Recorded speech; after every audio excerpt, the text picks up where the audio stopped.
Welcome to How to Build a 10, the podcast on how to make you successful. My name is Matt Williams. Thank you for listening to the show, for commenting below on this show, like a lot of you have. For those of you who have subscribed, followed on the social media sites, I really appreciate it. We talked a little bit about that yesterday and how important that is to help get the show to spread and get new people to listen. So I really appreciate all of you guys who've done that, and thank you in advance for those who are going to do that in the future. If you'd like to follow me on all those sites, you can simply click the link below, or you can just go click on the social media site of where you're listening to this, because we live stream the show on Facebook, Twitter, Periscope, and we're on YouTube as well. We release it earlier on YouTube. You can email me, matt@howtobuilda10.com. Been having some great conversations, some pushback, some discussions about the Costco saga, which is kind of taking a dip, which is, a pause, I should say, not a dip, a pause, which is unfortunate because it gives me show material, and then I have to just go do more research instead of just rely on Costco's bad customer service in the shipping department. We are part of the Fight Laugh Feast network. Go over to fightlaughfeast.com, put in HtBT in the memo field, and you'll get one of those great mugs that I show so often, just not right now. It's 15 ounces, it says HtBT, How to Build a 10 on it. You get that for free when you subscribe to all of the great content that the network is putting out. And most of all, you're supporting us as we are proclaiming the Lordship of Jesus in every area of life. I've been hearing a lot from newer listeners. You guys are welcome here. I appreciate you. I'm so glad that you guys started listening. And also for those that have been listening since the very beginning, we're coming up on 1 year strong on the Fight Laugh Feast network. I really appreciate you guys, and I just love the journey that we've gone on together. I even had somebody who I was talking with. They were going for a promotion, they didn't get it, and some things happened, and he emailed me back like at least 5 or 6 months later, and told me what he did, how he had a plan. He went in, laid out every single thing that he did, and he ended up getting the next promotion up. And I just love hearing those stories. I love seeing how you guys are growing and becoming successful in a very practical way, right? Of climbing up the ladder, getting that next promotion, that next raise.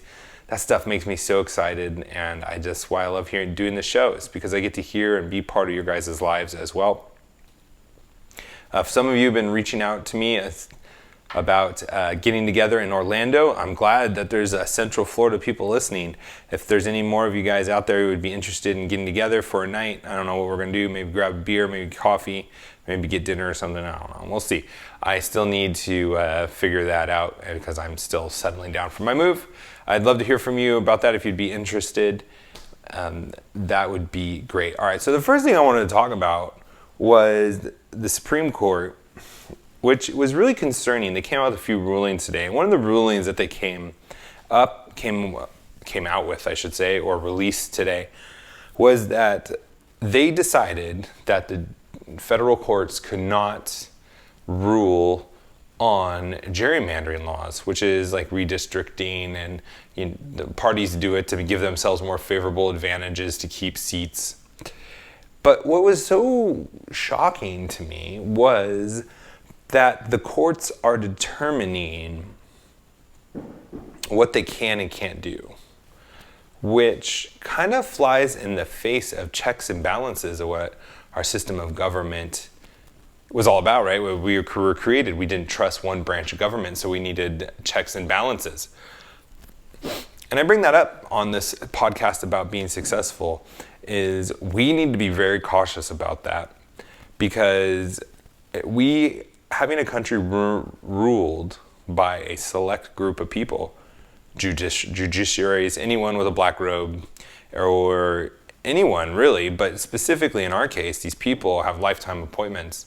And if they are able to determine what they can and can't rule on, we're in big trouble. And there is a big threat down the line that's going to keep us from being successful in the future if we go down this route where the judiciary just has the final say on everything. If you remember back in the constitutional days, when the Constitution was written, the job of the federal court was to determine what was constitutional and what wasn't. That was it. They weren't supposed to write legislation, create laws, quote unquote, do anything of the sort, but somehow they've acquired that power over time with a lot of different rulings and things like that, which is something to keep an eye on, because that is going to be a threat to our success. Man, I just went outside to take the trash out, and I feel like I just got bit by mosquitoes, which I haven't been bit by any mosquitoes lately. I don't know what that's about. Maybe the trash smell made them hungry for me. Anyways, it's itchy.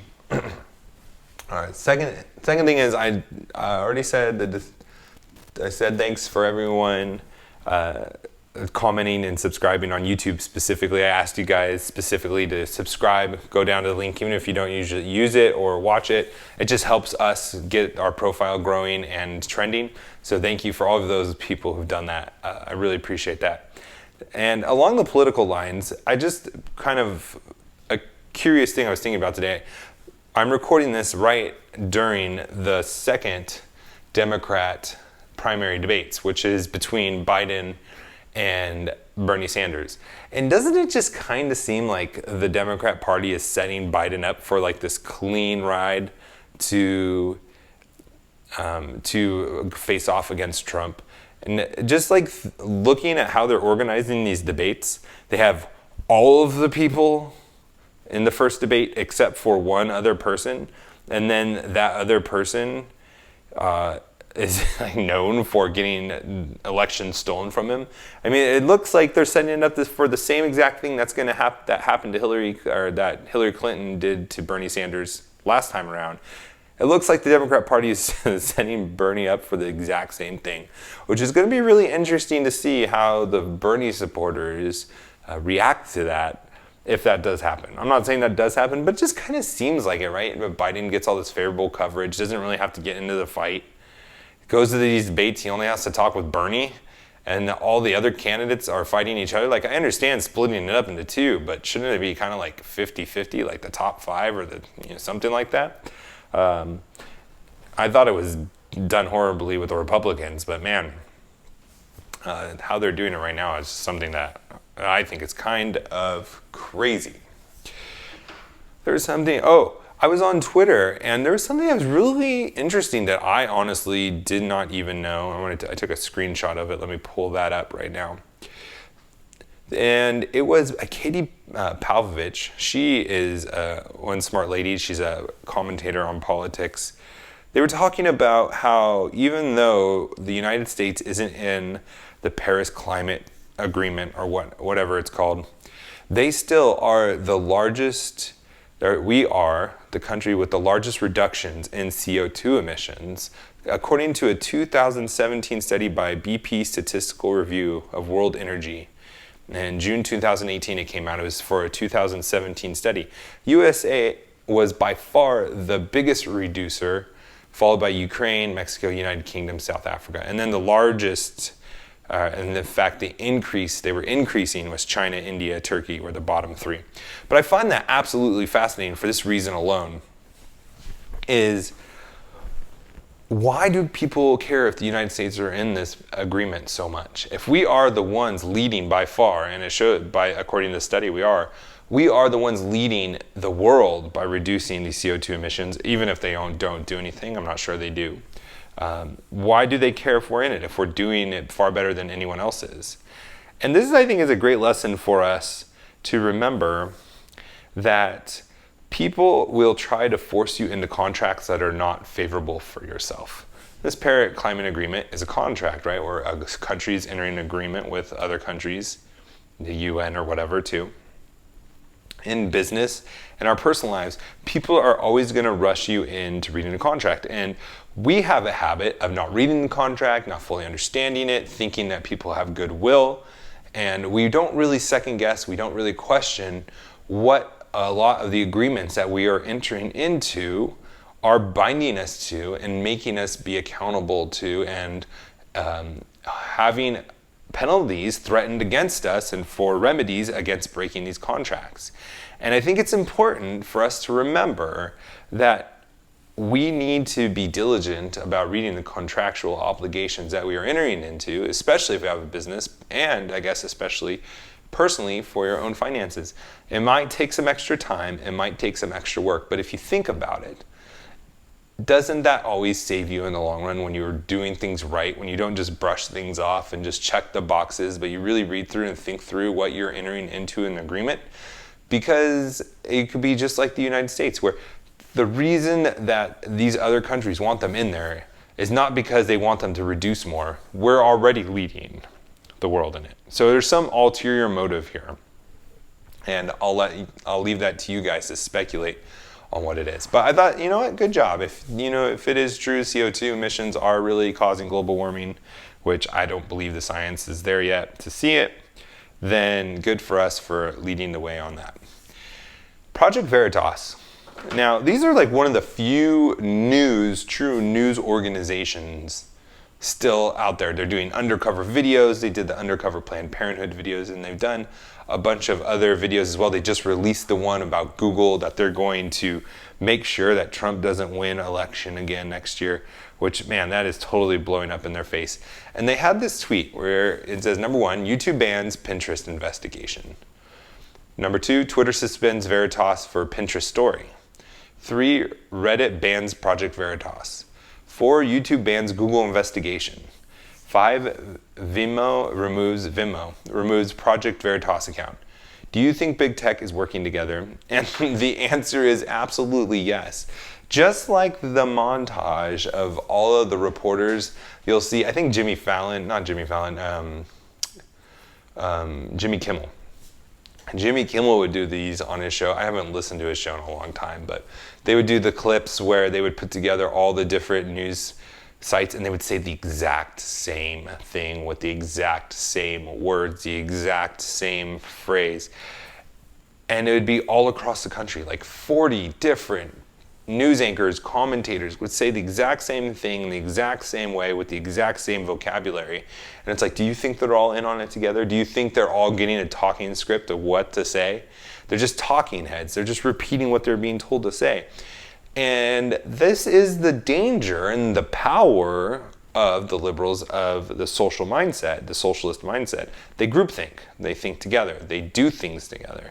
And this is obvious of this as well with the social media sites.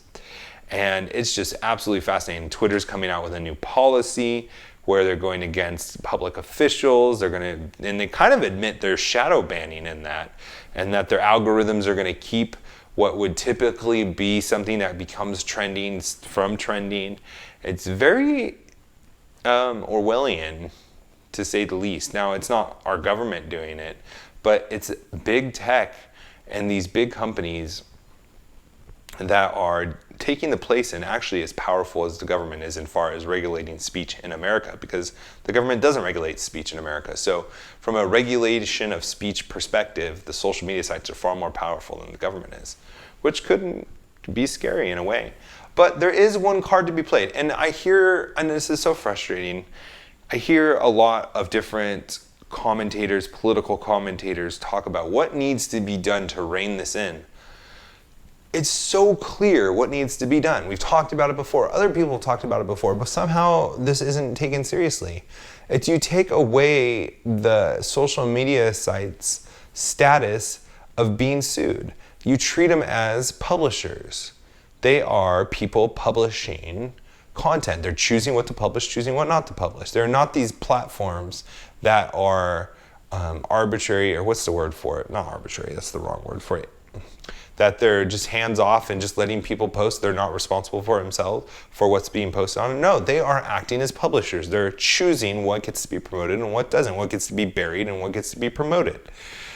All the government has to do is take that platform status away from them. It's so easy. I don't know why they haven't done it yet. I don't know why there isn't just this united push for this. We don't need to change the laws. We don't need to add more regulations. We don't need to add more restrictions. We don't need the government to get involved. We just need the government to enforce the rules we already have. If the New York Times is considered a publisher, so should Twitter be, because they have chosen to filter, to moderate, to ban, to promote, to exclude ideas from the public square. So they should be held accountable for what is said and what isn't said on there. And we'll see how fast they change. Because I guarantee you, just like how no sane business person, when they start growing their company, stays a sole proprietor, they get the LLC, they get the S Corp because they don't want to get sued. You're going to see how fast these companies change their tune because they don't want to get sued anymore, because it'll be the end of the companies. If they have to be held accountable for what millions and millions of people say, they're going to be losing really quickly to the people that own the shares of the company, the stakeholders, the shareholders. They're going to make them change their tune really quick. So that is the solution. I mean, one of the solutions, I should say. I mean, I don't want Marcus to make another episode about how we need another Christian platform. Yeah, of course we do. But that's the solution to slaying the giant, is we make them accountable for what they are publishing. If they are going to choose, if they are going to be in the middle and moderate and edit and be this kind of publisher, then they need to be held accountable as such as well. And that will do it. Now, a few stories that touch back up on this is one of the advantages of doing this for a year now, or almost a year, is we can see stories that we've covered mature. Remember, you were talking about the publicity of Taco Bell renting out a hotel and how there's these weddings at the hotel. Well, apparently Taco Bell, they sold out in 2 minutes. They had their new hotel out where they took over a hotel, they made it all Taco Bell stuff. The tickets went on sale and they sold out in 2 minutes. Thinking outside the box, thinking outside of the bell, or in this case, outside of just doing their typical business model, they were able to make money. And those weddings cost a pretty penny. For those of you who are married, you know what I'm talking about. Another story is the FAA has uncovered another problem with that 737 that Boeing has. And I wonder, for those of you who did reach out to me before, we had a little pushback saying that I was saying the CEO needs to resign because of the just the poor handling of the whole 737, how they pushed it through, and they were not double checking and being absolutely safe, and it looks like they were covering up things. And now there's another problem. And now again, like I think Southwest delayed or suspended all their 737s, which I think a majority of Southwest's fleet was at. So Boeing's going to be hurting in the stock market as well. And I wonder, for those of you who don't think that it was Boeing's fault, do you guys still think the same thing? I'd love to hear from you. If you do think it is the same, if you think that the CEO wasn't in the wrong, or the company as a whole wasn't in the wrong and the CEO shouldn't be held accountable, I'd love to hear from you about that as well. So that's the recap of how to build a tent and some of the articles we've talked about today. And it's a little more of a political, but it's important to talk about politics too in the context of success, because politics will make us more successful or not. And just look at other countries with their tight grip on business, on the economy, and how successful they are being compared to countries that are more freer. So it's just as important. We need to be well-rounded individuals striving for success together. We can't just be one-track minded people. We have to be eyes up and aware of our surroundings. Now let's go out and be successful together. God bless.